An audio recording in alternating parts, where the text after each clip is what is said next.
சாதாரணமா நம்ம பிரதம மந்திரி நரேந்திர மோடி அவர்கள் பேசுறார் அப்படின்னா அதுல ஒரு ராஜதந்திரம் இருக்கும். அவரோட வார்த்தைகள் ரொம்ப சூட்சமமா இருக்கும், நிறைய அர்த்தம் உள்ளதா இருக்கும்.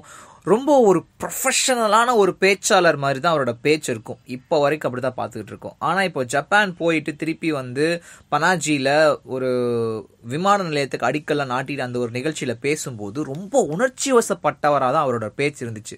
10 மாதம் கஷ்டப்பட்டு இந்த ஒரு விஷயம் லீக் ஆகாமல் கருப்பு பணத்தை அழிக்கணும் அப்படின்றதுக்காக 500 1000 செல்லாதுன்னு ஒரு திட்டம் போட்டு நாங்கள் அறிவிச்சிருக்கோம்.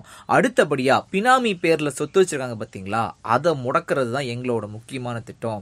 இதுல நீங்க ஏடிஎம்ல நிக்கிறது ஒரு பிரச்சனைன்னு சொல்றீங்க. ஆனா ஏடிஎம்ல நிக்க வைக்கணுங்கிறது எங்களோட ஆசை கிடையாது.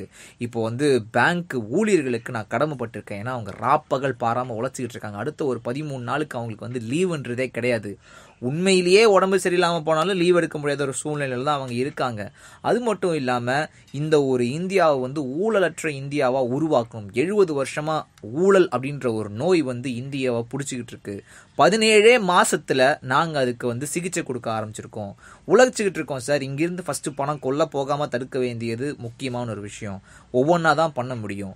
இந்த ஒரு விஷயத்தை எதிர்க்கிறவங்க என்ன வேணா சொல்லாங்க, ஆனா இந்திய மக்களுக்காக இந்தியாவை நல்ல முறையில முன்னேற்றணும் அப்படின்ற ஒரு விஷயத்துக்காக என் உயிரையும் கொடுக்கறதுக்கு நான் தயாரா இருக்கேன்னு நரேந்திர மோடி அவர்கள் உணர்ச்சி பிழம்பா பேசியிருக்காருங்க. அதுக்கு சப்போர்ட்ன்றது கொஞ்சம் கூட இல்லாம இவ்வளவு பெரிய விஷயத்த பண்ணிட்டு இருக்கும்போது நீங்க சப்போர்ட் பண்ணலனாலும் பரவாயில்ல, ஆனா உபத்திரவம் பண்ணாம இருக்கிறது நல்லது அப்படின்னு சொல்லி அது ஒரு உணர்ச்சி பிழம்பா தான் அவங்க பேசியிருக்காங்க.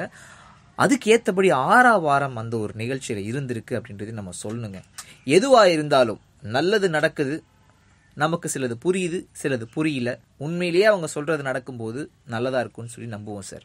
பணத்தை நள்ளிரவுல எல்லா பணத்தையும் செல்லாதுன்ட்டு காலையில ஜப்பான் கேட்டு ஓடி போயிட்டு பிரதமர் இங்க பூரா வருஷம் நின்று அல்லாடங்காச்சு அல்லாடிக்கிட்டு இருக்குது. சாப்பாட்டுக்கு வழி இல்லாம தண்ணிக்கு தண்ணி இல்லாம தினம் கூலிக்கு போய் வேலை செய்யறேன், 1000 500 வச்சிருக்கிறேன், வங்கியில வரிசையில மீன் போலாம், வேலைக்கு போவான்.